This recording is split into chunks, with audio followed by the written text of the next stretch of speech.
भैया पांचे और नाग पंचमी की कहानी। बहुत समय पहले की बात है। एक गांव में एक साहूकार रहता था। उसके 7 पुत्र थे। वो सातों पुत्र विवाहित थे। साहूकार की 6 बहुओं के भाई थे और उनका मायका बहुत समृद्ध था। परंतु 7वीं बहू के कोई भाई नहीं था और न ही उसका मायका इतना धनवान था। एक बार श्रावण मास की भैया पंचमी नाग पंचमी आई, तब साहूकार की 6 बहुएं अपने मायके जाने की तैयारी करने लगी। जल्दी जल्दी घर के काम निपटा कर वो अपने मायके भैया पंचमी मनाने जाना चाहती थी। वो 6 बहुएं कुएं पर पानी भर रही थी, तभी किसी ने उनसे पूछा कि तुम सभी तो यहाँ हो, पर तुम्हारी देवरानी कहाँ है। तो उन्होंने उत्तर दिया कि आज भैया पंचमी है और हमें अपने पीहर जाना है भैया पंचमी की पूजा के लिए। परंतु उसके कोई भाई नहीं है, इसलिए वो अंदर चुपचाप बैठी है और अपने काम कर रही है। उनकी सभी बातें एक सर्प सुन रहा था। एक बार उस छोटी बहू ने उस सर्प के जीवन की रक्षा करी थी, इसीलिए वो सर्प उसका आभारी थी। उन बहुओं की बातें सुनकर सर्प उन बहुओं के पीछे पीछे उनके घर पहुंच गया। घर पहुंचकर उस सर्प ने आदमी का रूप ले लिया। घर में आकर उस सर्प ने साहूकार की छोटी बहू को अपनी बहन बताया और कहा कि वो उसका दूर रिश्ते का भाई है। उसने वहां सबका अभिवादन किया, लेकिन छोटी बहू को यकीन नहीं हुआ, इसीलिए उसने उससे कहा, मेरा कोई भाई नहीं है, तुम कौन हो, मैं तुम्हें नहीं जानती। तब उसने उसको विश्वास दिलाया कि वो उसका भाई है और कहा कि मेरा जन्म तुम्हारे विवाह के बाद हुआ था। ये जानकर उसे बहुत खुशी हुई। वो सबसे कहने लगी, मेरा भाई आया है, मेरा भाई आया है।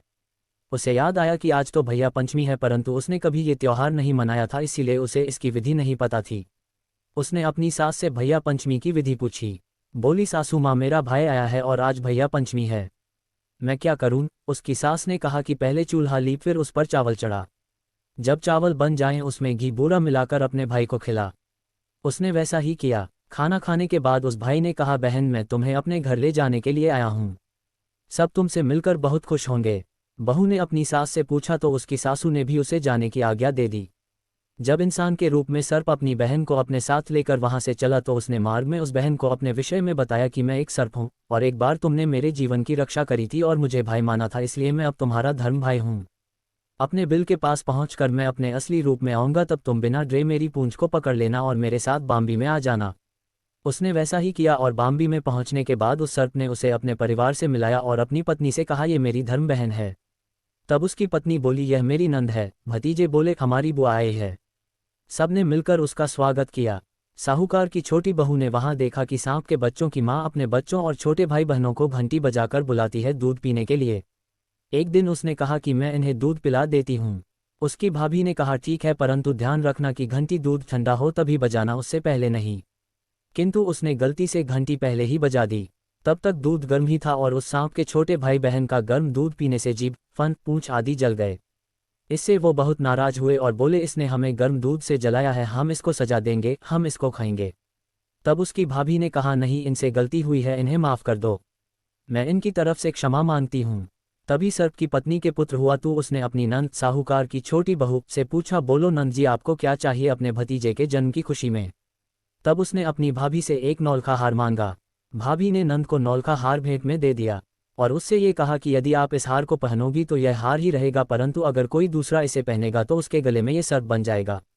इधर साहूकार का छोटा लड़का अपनी पत्नी को लेने के लिए आया तो उसकी पत्नी ने ईश्वर से प्रार्थना की, है ईश्वर, यदि मेरे पति को ये पता चलेगा कि एक सर्प मेरा भाई है तो पता नहीं उसे कैसा लगेगा, इसलिए आप इस बाम्बी के स्थान पर महल बना दो। ईश्वर ने उसकी मनोकामना पूर्ण कर दी और जहां बाम्बी थी वहां एक सुंदर महल बन गया। साहूकार का बेटा वहां आया और 2 दिन के लिए वहां रुका। उसका वहां बहुत आदर सत्कार हुआ। फिर जब उस लड़के ने अपनी पत्नी को लेकर जाने के लिए कहा तो उस धर्म भाई ने विदा करते समय बहुत सारे दास दासी, हाथी घोड़े, धन दौलत देकर उन्हें विदा किया। जब वो वहां से निकले तो मार्ग में साहूकार के बेटे को याद आया कि वो वहां पर अपना कुछ सामान भूल आया है। उसने अपना सामान लाने के लिए वापस जाने के लिए कहा तो उसकी स्त्री ने कहा, ऐसा कौन सा कीमती सामान है जिसके लिए हम दोबारा लौटे, हम अभी अपने घर चलते हैं। परंतु उसका पति नहीं माना और वापस लौटकर उसी स्थान पर आ गया। परंतु अब वहां पर कोई महल नहीं था, वहां तो सांप की बाम्बी थी। ये देखकर साहूकार के बेटे को बहुत क्रोध आया और अपनी स्त्री से कहा कि तुमने मुझे भ्रम में रखा, तुमने मुझे धोखा दिया है, अब मुझे सच सच बता कि यह क्या माजरा है। तब उसकी पत्नी ने उसे सारी कहानी सुना दी और कहा कि मेरे कोई भाई नहीं था, इसलिए सारी जेठानियां मेरा अपमान करती थी। मुझ पर ईश्वर ने दया दिखाई और एक सर्प मेरा धर्म भाई बनकर आया और यह उसी की बाम्बी है। मैंने ईश्वर से प्रार्थना की थी कि 2 दिन के लिए उस बाम्बी के स्थान पर एक महल हो जाए, जिससे किसी को इस बात का पता ना चले। उसके पति को उसकी बात पर विश्वास हो गया और वो उसे लेकर अपने घर लौट आया। बहुत दिनों बाद उस साहूकार की छोटी बहू के पुत्र हुआ। साहूकार की छोटी बहू ने अपनी नंद से पूछा कि तुम्हें क्या चाहिए। तो उसकी नंद ने कहा कि आप जो अपने मायके से नौलखा हार लाई हो मैं तो वही लूंगी। तब छोटी बहू ने उससे कहा कि तुम उसकी जगह कुछ भी ले लो, मैं खुशी से दे दूंगी, पर उसे मत लो, यह मेरे पीहर का हार है। यदि इसे मेरे अतिरिक्त कोई दूसरा पहनेगा तो ये सर्प बन जाएगा। परंतु उसकी नंद नहीं मानी और बोली मैं तो यही हार लूंगी। तब उस बहू ने अपनी नंद को वो हार दे दिया। जैसे ही वो नंद उस हार को हाथ में लेकर देखने लगी तभी वो सर्प बन गया। ये देखकर नंद बहुत अड़क गई। तब छोटी बहू बोली कि मैंने आपसे पहले ही कहा था यह मेरे पीहर का हार है। फिर उसने अपनी नंद को अपनी सारी कहानी बताई, कैसे एक सर्प उसका धर्म भाई बनकर आया और उसने उसकी पीहर की कामना पूरी करी। ये सुनकर उन सभी को बड़ा अचंभा हुआ। किस प्रकार सच्चे मन से ईश्वर से भैया पंचमी के